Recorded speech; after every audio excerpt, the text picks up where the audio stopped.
कौन सी बात हुई? हाँ। कुछ नहीं, ये हम ही तो हैं। आप किस स्टोर लगती है? हैं? ये रहे आप। Hi everyone, welcome back. और आज हम अपना कंपाउंड इंटरेस्ट का तीसरा वाला करने वाले हैं। थोड़ी देर ये यहीं बैठेगा, कोई दिक्कत नहीं। बाकी कुछ बोले इग्नोर कर देना, हम अपनी पढ़ाई पे फोकस करेंगे।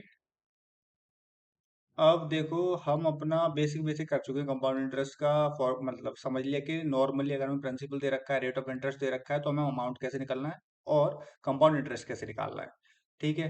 अगर वही चीज हमने देखा था कि डिफरेंट रेट ऑफ इंटरेस्ट दी हो, जैसे मान लो पहले साल 10 दे रखी हो, दूसरे साल 15 दे रखी हो और तीसरे साल 20 दे रखी हो, तो हमें पता है अगर प्रिंसिपल हमारा था, प्रिंसिपल में इंटू 1.1, फिर इंटू 1.15 और इंटू 1.2, इससे हमें हमारा अमाउंट मिल जाएगा।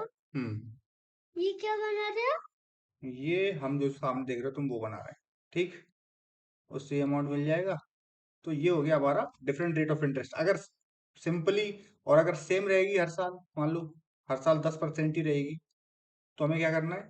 कुछ नहीं, इंटू 1.1 इंटू 1.1 इंटू 1.1, इससे हमें अमाउंट मिल जाएगा। और एक बार हमें अमाउंट मिल गया तो अमाउंट में से हम प्रिंसिपल घटा के अपना कंपाउंड इंटरेस्ट निकाल लेंगे। ठीक है। ये हमने सीख लिए थे। ये भी सीख लिया था कि हमें रेट ऑफ इंटरेस्ट निकालनी है, और अगर हमें अमाउंट दिया है, अमाउंट कहाँ है? ये रहा अमाउंट।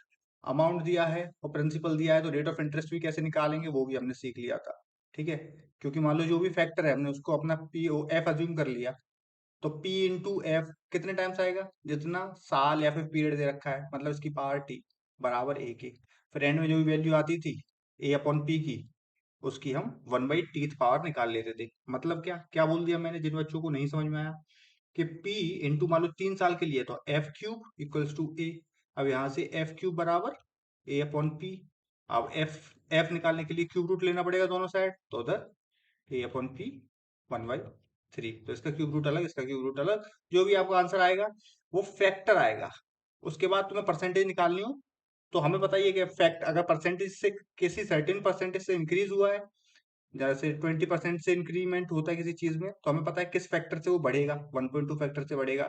तो ऐसे उसका उल्टा भी कर सकते हैं। अगर 1.2 फैक्टर वहां निकल के आया तो हमें पता है कि 20% है वो ग्रोथ उसमें। ठीक। तो आज शुरू करने से पहले कुछ चीजें मतलब इसी चीज को रिवाइज कर लेते हैं। ठीक है, बाकी तो हमें पता है, वो तो हमें आ जाएगा। पर जिन बच्चों से ये सॉल्व नहीं हो रहे हैं, तो उन्हें जिनको इनमें दिक्कत आ रही है कि फैक्टर कैसे बन रहे हैं या फैक्टर रिवर्स कैसे आ रहा है परसेंटेज से, वो चीज कर लेते हैं। ठीक। तो देखो, अगर मान लो कोई कह रहा है कि हमारा चाबी है। हम्म अगर हमारा 30% से इंक्रीमेंट हुआ है, तो मुझे बताओ किस फैक्टर से वो बढ़ेगा। 30% से इंक्रीमेंट हुआ है तो किस फैक्टर से वो चीज बढ़ रही है। अब मैं तुम्हें सिर्फ यही चीज समझाऊंगा। तो इसको अब तुम कंपाउंड इंटरेस्ट के उसमें मत देखना, इसको सिर्फ इन जनरल देखना कि अगर कोई चीज 30% से बढ़ रही है मतलब वो किस फैक्टर से मल्टीप्लाई हो रहा है उसका, वो बताना है। ठीक है। मामा हाँ, अभी थोड़ी देर में। ऐसे करके दिखाना। अब देखना, फैक्टर निकालना है तो 30% डेसिमल में कितना होता है? 30% को डेसिमल में निकालोगे तो 0.3 हो जाएगा। ठीक। और जो चीज पहले 1 थी वो 1.3 टाइम से बढ़ेगी अगर 30% से इंक्रीमेंट हो रहा है। मतलब पहले 1 तो थी वो चीज, 0.3 से और बढ़ गई है, तो मतलब वो अपना टोटल कितने टाइम्स हो गई है? 1.3 टाइम्स हो गई है। राइट। इसी को हम फ्रैक्शन में करना चाहते तो क्या करते? 130/10, सॉरी 100, 30% से अगर बढ़ रही है तो 0 से 0 कट जाता। 30% से अगर कोई चीज बढ़ी है तो वो अपनी ही कितनी हो गई है? 130% हो गई है। और 130% मतलब क्या होता है? 130/100। तो 0 से 0 कट गया, बचा 13/10। ठीक है। अच्छा, अब मैं बोलूं। मेरा हैप्पी बर्थडे होगा कल। हम्म कल से मेरा हैप्पी बर्थडे हो जाएगा। हम्म मेरा नाम भी लिख देना आपका हैप्पी नाम भी लिख बर्थडे देंगे, पे। ठीक है। अब देखो, अगर फैक्टर है हमारा 1.25, ठीक है, तो मुझे बताओ कितने परसेंटेज से वो बढ़ा है, कितने परसेंटेज का इंक्रीमेंट है उसमें। तो सिंपली वन फैक्टर तुम हटा दो, बाकी जो बचा 0.05 इसको तुम कन्वर्ट कर दो परसेंटेज में। तो नीचे मतलब फ्रैक्शन में 100 आएगा, तो नीचे 100 लाने के लिए ऊपर भी 100 से मल्टीप्लाई करना पड़ेगा। नहीं नहीं नहीं, और ये हो जाएगा आपका 25/100, इसका मतलब है 25% पर 100। तो यहां से क्या हो गया 25%, राइट। अच्छा, और अगर मैं बोलूं 1.12, इसे कन्वर्ट करेंगे तो क्या करेंगे, कितने परसेंटेज से बढ़ा। अगर कोई चीज 1.12 के फैक्टर से बढ़ी है तो वो कितने परसेंटेज से बढ़ी है, तो 1 तो होगी वो इनिशियली, बढ़ी कितने से होगी वो 0.12 से। अब 0.12 को अगर हम परसेंटेज में कन्वर्ट करेंगे तो क्या करेंगे, ऊपर नीचे से 100 से मल्टीप्लाई कर देंगे, कितना हो जाएगा 12/100। ठीक, तो मतलब ये 12% से बढ़ी है। फ्रैक्शन में होता है तो, फ्रैक्शन में होता है तो अगर कोई बोल रहा है कि 5/4 फ्रैक्शन है, तो मुझे अगर तुम बता सकते हो कितने परसेंटेज से बढ़ी है या फिर कितने परसेंटेज हुई है वो अपनी टाइम्स, अगर कोई चीज इस फैक्टर से बढ़ी है फ्रैक्शन में, तो ऊपर नीचे अगर मैं 25 से मल्टीप्लाई करूँ तो हो जाएगा हमारा यहाँ 125/100। ठीक है, 125/100 हो जाएगा, तो 125% हुई है वो खुद की, मतलब 25% से बढ़ी है। ठीक है, तो ये हो गया थोड़ा। और उसी पे क्या है, अगर किसी सर्टेन अमाउंट से बढ़ी है घटी है तो कैसे निकालते हैं, और अगर मान लो घटी होती तो क्या करते।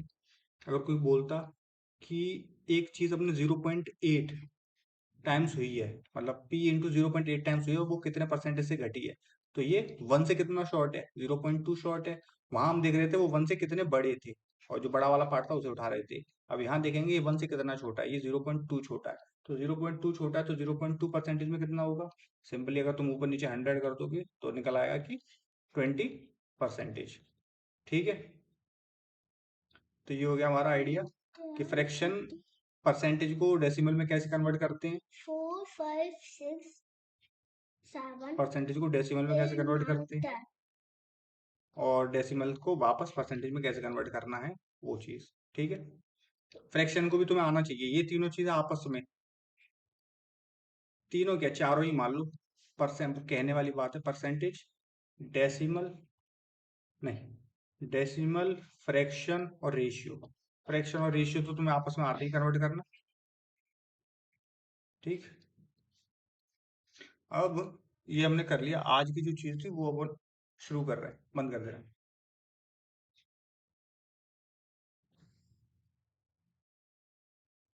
अब ये आज जो हम पढ़ेंगे वो ये पढ़ेंगे कि difference in interest earn over 2 consecutive years क्या क्या है।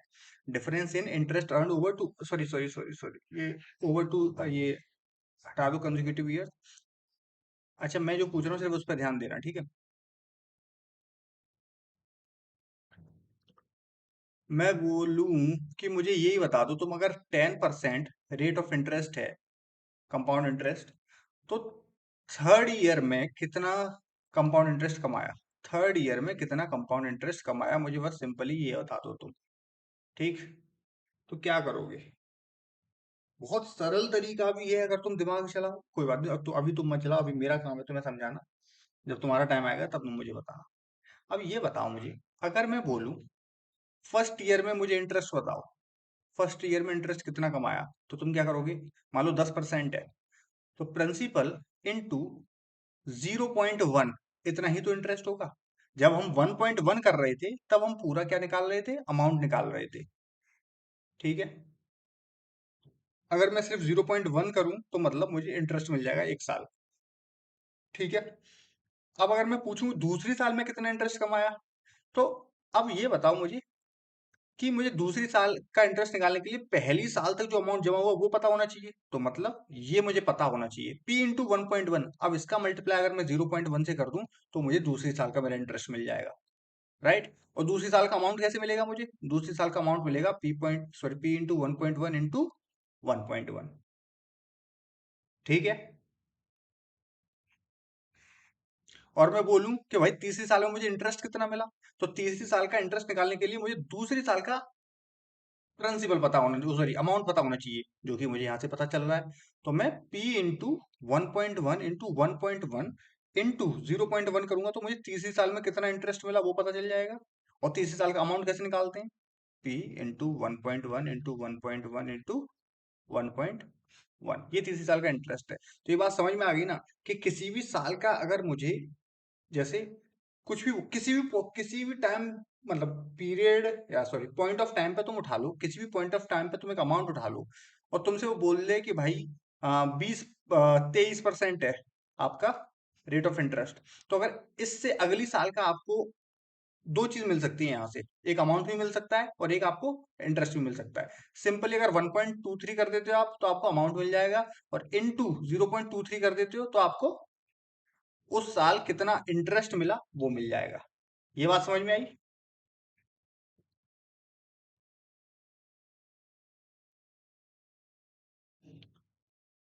तो अगर कोई बोल रहा है कि मेरे पास 100,000 रुपए है मान लो, और हर साल 12% रेट ऑफ इंटरेस्ट है, तो मुझे बताओ सेकंड ईयर में उसने कितना कंपाउंड इंटरेस्ट कमाया। ठीक है, ये जो है कंपाउंड की बात हो रही है, हम तो कंपाउंड पर ही बात करेंगे। तो वो बोल रहा है कि 12% आपका रेट ऑफ इंटरेस्ट है, तो सेकंड ईयर ऑफ, मतलब सेकंड ईयर में आपने कितना कंपाउंड इंटरेस्ट कमाया। अब वो टोटल नहीं पूछ रहा, अब वो सिर्फ स्पेसिफिकली सेकंड ईयर का पूछ रहा है। ठीक है, तो अब तुम थोड़ा सा ये सोचना, जब हम 2 साल का अमाउंट निकाल के उसमें से प्रिंसिपल घटा देते तो हमें दोनों साल का कंपाउंड इंटरेस्ट मिलता था। बट अब उसने स्पेसिफिकली सिर्फ दूसरे साल का पूछा है। ठीक है, तो पहले साल का इंटरेस्ट हमें नहीं निकालना है, हमें सिर्फ दूसरे साल का निकालना है। अब मुझे ये बताओ, अगर मैं 1 साल का निकाल लूं अमाउंट, पहले देखना, ये मेरा क्या हो गया, ये मेरा 2 साल का अमाउंट हो गया। ठीक है, मेरा 1 साल का अमाउंट क्या होगा, 1000 इंटू 1.1, सॉरी जो 12 है ना, तो 1.12 1.12, और ये हो गया मेरा 1 साल का अमाउंट। ठीक है, अब या तो ये कर लूं, मैं 2 साल के अमाउंट में से 1 साल का अमाउंट निकाल दूं, तो भी मेरा आंसर आ जाएगा। ठीक है, मतलब तो 2 साल में टोटल मेरे पास कितना अमाउंट आया, उसमें से अगर मैं 1 साल तक का निकाल दूं तो मुझे पता चल जाएगा कि दूसरे साल में मुझे स्पेसिफिकल इंटरेस्ट कितना मिला है। यही बात मैं बोल रहा हूँ। या सिंपली मैं ये निकाल लूं कि पहले साल के बाद जितना मेरे पास अमाउंट जमा हो गया, शुरुआत में 1,000 रुपए लेके गया था, 1 साल बाद वो, देखना ये ऐसे करते हैं स्टेप बाय स्टेप,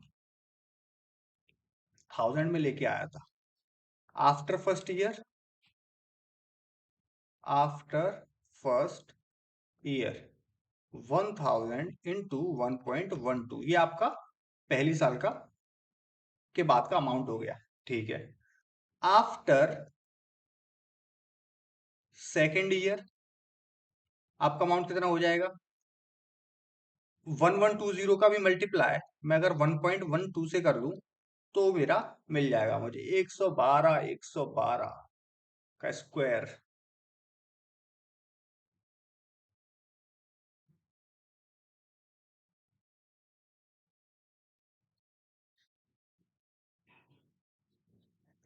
103, 106, 124 और 144,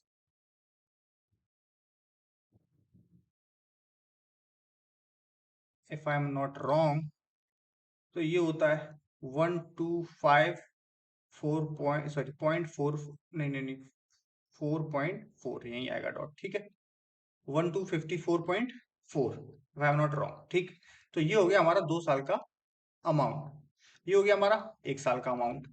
अब मुझे अगर सिंपली दूसरे साल में मैंने कितनी ब्याज कमाई, स्पेशली दूसरे साल में, तो मैं इस अमाउंट में से ये अमाउंट घटा दूंगा, मुझे मिल जाएगी कि मैंने स्पेशली दूसरे साल में कितनी कमाई। अगर मैं इसमें से ये घटा दूं, फर्स्ट पहली साल के बाद जो अमाउंट बना उसमें से प्रिंसिपल घटा दूं, तो मुझे मिल जाएगा कि मैंने पहली साल कितनी ब्याज कमाई, और इसमें से घटा दूं तो मुझे मिल जाएगा मैंने दूसरी साल कितनी ब्याज कमाई। कितना है ये 120, तो 134.4, ये दूसरी साल कमाई मैंने। ठीक, अब मैं इसे सोच रहा हूँ दूसरे तरीके से भी निकाल सकता हूँ ना। अब मैं ये चीज ना निकालना चाह रहा हूँ कि भाई मैं पहले ये निकालूं, फिर मैं ये निकालूं, फिर इसमें से ये घटाऊं, तो मैं डायरेक्ट कर सकता हूँ कि 1000 इंटू 1.12, पहले साल के अमाउंट को अगर मैं 0.12 से बढ़ा देता हूं तो वही तो मेरा ब्याज है दूसरे साल का, राइट। मैंने 1.12 से ना मल्टीप्लाई करके, जो कि मुझे अमाउंट दे रहा था, मैंने सिंपली अपना 0.12 से मल्टीप्लाई कर दिया, जो कि मुझे सिर्फ इंटरेस्ट देगा। ठीक, पहले साल के अमाउंट के बाद, तो यहाँ पे तुम अपना मल्टीप्लाई करोगे तो तुम्हारा आ जाएगा, कितना आ जाएगा, 112 इंटू 12, मतलब अगर मैं सारे जीरो हटा दूं तो 112 इंटू 1.2। अब मैं दिमाग नहीं चला रहा, 224 और 112, ये आ जाएगा आपका 1344.4। अब देखो, यहाँ से भी तुम्हारा 134.4 आया। तो इंटरेस्ट तुमने दोनों जगह से निकाला सेम है।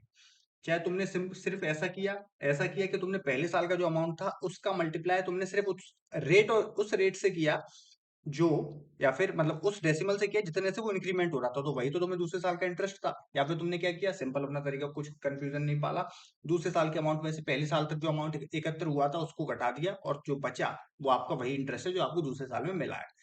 ठीक, I think it's clear, right?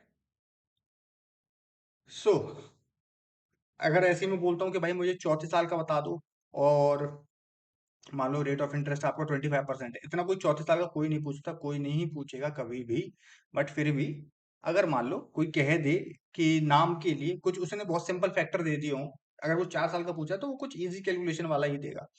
अब यहाँ पे ये तो इजी कैलकुलेशन नहीं है, और अगर हम चाहें तो इसे बना सकते हैं। मान लो ये बोल लूँ मैं 6400 भी नहीं, हाँ 6400 ही, 6400 से भी लंबा पड़ जाएगा ये, कोई बात नहीं, मतलब वो कैलकुलेशन थोड़ी इजी देगा मुझसे, मैं नहीं बना रहा। तो क्या करना है, 64,000 मान लो, और वो बोल रहा है कि फोर्थ ईयर में उसने कितना कंपाउंड इंटरेस्ट कमाया वो बताओ। तो तुम्हें क्या करना है, पहले 3 साल का अमाउंट निकाल लेना है कि 3 साल में अमाउंट कितना बना है। ठीक है, 3 साल में अमाउंट जो बना वो निकाल लिया। उसके बाद तुम ये भी कर सकते हो कि चौथे साल में जो अमाउंट बना वो निकाल लिया, दोनों को चौथे वाले में से तीसरे साल का घटा दिया। या फिर सिंपली 3 साल का अमाउंट निकाला, जो कि निकलेगा आपका 1.25 इंटू वन इंटू 1.25। हाँ, ठीक। तो और फिर ये हो गया 3 साल का अमाउंट, और इसमें कितना इंक्रीमेंट हुआ है चौथे साल, 0.25, राइट? तो ये हो जाएगा हमारा, जो हमें ये चीज देगी मल्टीप्लाई होगी, वो देगी हमें कि हमें पांच चौथे साल में कितना कंपाउंड इंटरेस्ट मिला फोर्थ का। ठीक। और अगर मैं सिंपली सिंपल इंटरेस्ट की बात करता कि सिंपल इंटरेस्ट कितना मिला है मुझे, अच्छा सिंपल इंटरेस्ट के टाइम पे मैंने, मुझे ये याद नहीं आ रहा, मैंने बताया था कि अगर सेमी एनुअली, हाफ ईयरली, हाँ मैंने बताया था, ठीक है। अब अगर सिंपल इंटरेस्ट की बात हो रही है, तो सिंपल इंटरेस्ट में अ, कोई पूछता है कि फोर्थ ईयर में कितना कंपाउंड इंटरेस्ट कमाया या फिफ्थ ईयर में कितना कमाया, तो उसके लिए कुछ करने की जरूरत ही नहीं है। उसके लिए तुम्हें पता है जो प्रिंसिपल पे है उस साल कितना रेट ऑफ इंटरेस्ट है, अगर वेरी कर रहा है तो। वैसे अगर वेरी नहीं कर रहा, मान लो हर साल 10% ही रखा है उसने, तो तुम्हें सिंपल ही पता है कि उस साल बस तुम्हें प्रिंसिपल का 10% निकालना है। बट वो बोल रहा है कि पहले साल 10% है, दूसरी साल 20% है, तीसरी साल 30% है, तो मुझे बताओ तीसरे साल उसने कितना इंटरेस्ट कमाया। तो तुम सिंपली 30% निकाल दोगे ऑफ प्रिंसिपल, तो वहां से तुम्हें इंटरेस्ट मिल जाएगा, सिंपल इंटरेस्ट। तो सिंपल इंटरेस्ट में इतना कोई दिमाग मारने वाली जरूरत नहीं है, बस उस साल का परसेंटेज हटाओ और बेसिक प्रिंसिपल का वो परसेंटेज निकाल लो। सिंपल इंटरेस्ट में सारा दिमाग चलाना पड़ता है, कंपाउंड इंटरेस्ट में जिसमें हर साल तुम्हारा अमाउंट बदल जाता है, बेस बदल जाती है, जो तुम्हारी परसेंटेज इंक्रीमेंट हो रही है ना उस जिस चीज की, उसका बेस बदल जाता है। कि हर साल, अब पिछली साल 100 रुपए पे लगा था, अगली साल जो है वो 100 नहीं 110 पे बढ़ेगा, उसी फैक्टर से बढ़ेगा, बट 110, या फैक्टर भी अलग हो सकता है, that's a whole different thing. तो ये बात समझ में आ गई? ठीक है, नहीं आई कोई बात नहीं। अब अब एक मिनट, अच्छा ये, अब जो हमने वो सीखा उसी पे प्रॉब्लम्स करते हैं, ये बस उसमें 2 लेयर में है, ये चीज 2 लेयर में है, यहाँ पे तुम्हें 2 चीज निकालनी है और तुम्हारा आंसर हो जाएगा। चलो पहले यही करते हैं, डायरेक्ट यही करते हैं, ठीक है। आगे हम कर ही नहीं रहे कि सिंपल वाला, सीधे ही हम ये उठा ले रहे हैं। क्या रहा, अभी रुक गया थोड़ी देर। अब जैसे तुम्हारा सम क्या है, 18,000, इधर मत जाए, 18,000। ठीक, a sum of rupees 18,000 is lent at 10% per annum compound interest, compounded annually, ठीक है। What is the difference between the compound interest for third year, तो थर्ड ईयर के लिए कितना होगा कंपाउंड इंटरेस्ट, मुझे ये बताओ पहले। 1.1 इंटू 1.1, ये 2 साल का अमाउंट, और उस पर 0.1 का इंक्रीमेंट तीसरे साल में, तो ये हो गया आपका 3 साल का इंटरेस्ट, तीसरी साल का इंटरेस्ट। चौथी साल का कितना होगा, 3 साल का पहले आप अमाउंट निकालो, 1.1 इंटू 1.1 इंटू 1.1, और इसको इंक्रीज कर दो 0.1 से, ये हो गया आपकी चौथी साल का इंटरेस्ट। अब चौथी में से अब देखना, क्वेश्चन देख के कंफ्यूज मत होना, जो हम अभी सीखा है उसमें बस एक लेयर यहाँ ऐड हो गई है, मैं इसे पहले कराना नहीं चाह रहा था, बट मैंने अगर करा दिया तो समझने की कोशिश कर रहा हूँ। ये दोनों इंटरेस्ट हैं, ये चौथी साल का इंटरेस्ट है, ये तीसरी साल का इंटरेस्ट है। अब इन दोनों का डिफरेंस पूछा है, इन दोनों का भी डिफरेंस पूछा है, तो देखना, पहले तो इन दोनों में क्या कॉमन है वो निकाल लो। 18,000 दोनों में कॉमन है, मतलब इसमें से ये माइनस करना है ना, तो पहले चलो एक लिख लेते हैं। 18,000 into 1.1 into 1.1 into 1.1 into 0.1 minus 18,000 into 1.1 into 1.1 into 0.1। ठीक है। अब 18,000 अगर मैं कॉमन ले लूं तो, और सॉरी एक मिनट रुकना,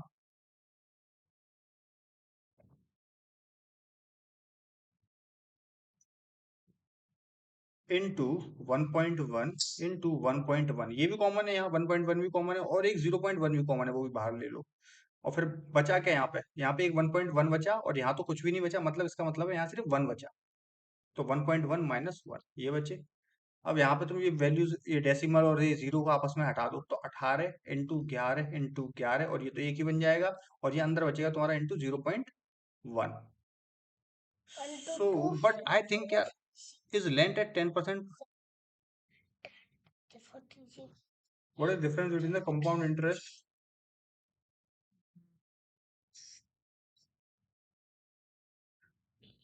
ठीक है, ठीक है, ठीक है। 18 इंटू 11, ठीक है, ठीक है। तो यहाँ से आपका हो जाएगा 18 इंटू 121, तो 121 इंटू 18, तो यहाँ से हो जाएगा आपका 800 968, और ये हो जाएगा, ओहो सॉरी, 1 to 1, तो मतलब 1 to 1 ऐसे कर लो, 1 to 1, अब मैं पूरा वो लिख नहीं रहा हूँ, जगह नहीं है। तो ये हो जाएगा 101, यहाँ 89801। तो समहाउ मेरा गलत आ रहा है, कोई बात नहीं, कोई, अच्छा 81 कर दिया, सॉरी सॉरी, ठीक है, ठीक है, ठीक है, ठीक है, ठीक है, ठीक है, हाँ हमने वहां उल्टा करके फिर वहां भी उल्टा कर दिया, वाह। ठीक, कोई बात नहीं, कोई बात नहीं। क्या है अपना?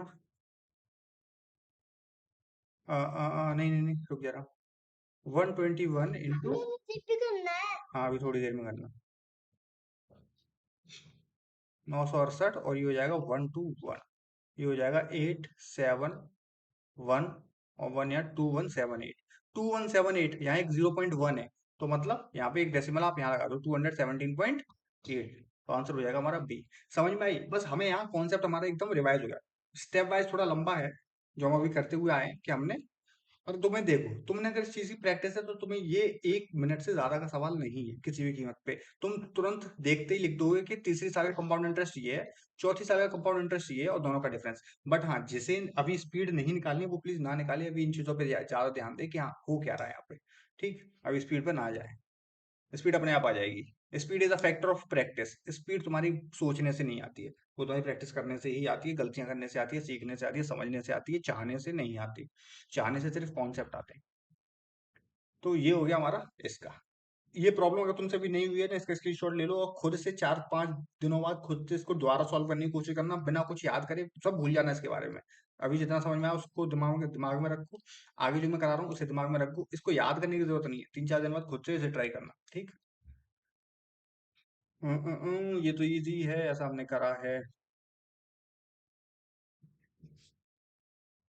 नहीं, इससे नहीं होगा, इससे नहीं होगा, इससे ही होगा सर। मुझे मुझे भी करना है। अभी रुक जाओ मामा। हाँ बोलो। मेरी बात तो ना, हाँ मुझे भी करना है। अभी करवाएंगे तुमसे। मेरा बटन है। अच्छा चलो ठीक है, अब मैं खुद से एक दो प्रॉब्लम करा रहा हूँ तुम्हें, ताकि, अब इसमें तो पता नहीं है कि नहीं। तो प्रॉब्लम है आपकी,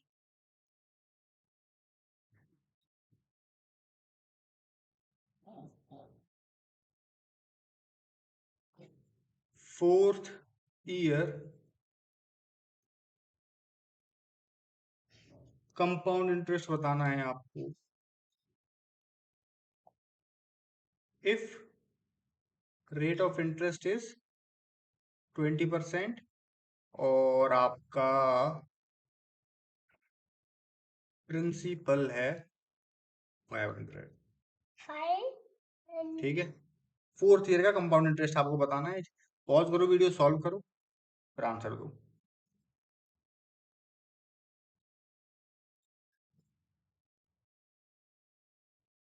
नेल कटर। तो क्या होगा, हमें प्रिंसिपल पता ही है, थोड़ी देर रुको। मामा उसी भी करना है। प्रिंसिपल हमें पता ही है 500। 3 साल का हमें अमाउंट निकालना है, 1.2 इंटू 1.2 इंटू 1.2, ये 3 साल का अमाउंट है। अब इसका इंक्रीमेंट, इस पे कितने का ब्याज है, इस पे 20% का ब्याज है, अब चौथी साल वही तो होगा, तो इंटू 0.2। तो अब यहाँ से तुम कैसे भी कर लो, 500 इंटू, अगर डेसिमल का मल्टीप्लाई करना है, ये हो जाएगा आपका 1.728। 12 का क्यूब याद करने को कहा था मैंने, याद करो, इंटू 0.2। अच्छा, यहां से तुम करोगे तो ये हो जाएगा आपका 500 इंटू 0.2, आपका हो जाएगा 200, नहीं 100, और 100 इंटू दिस 172.8। ठीक है, तो ये हो गया हमारा क्वेश्चन का, हमारा कितना होगा फोर्थ ईयर में, फोर्थ ईयर का कंपाउंड इंटरेस्ट कितना होगा, 172.8।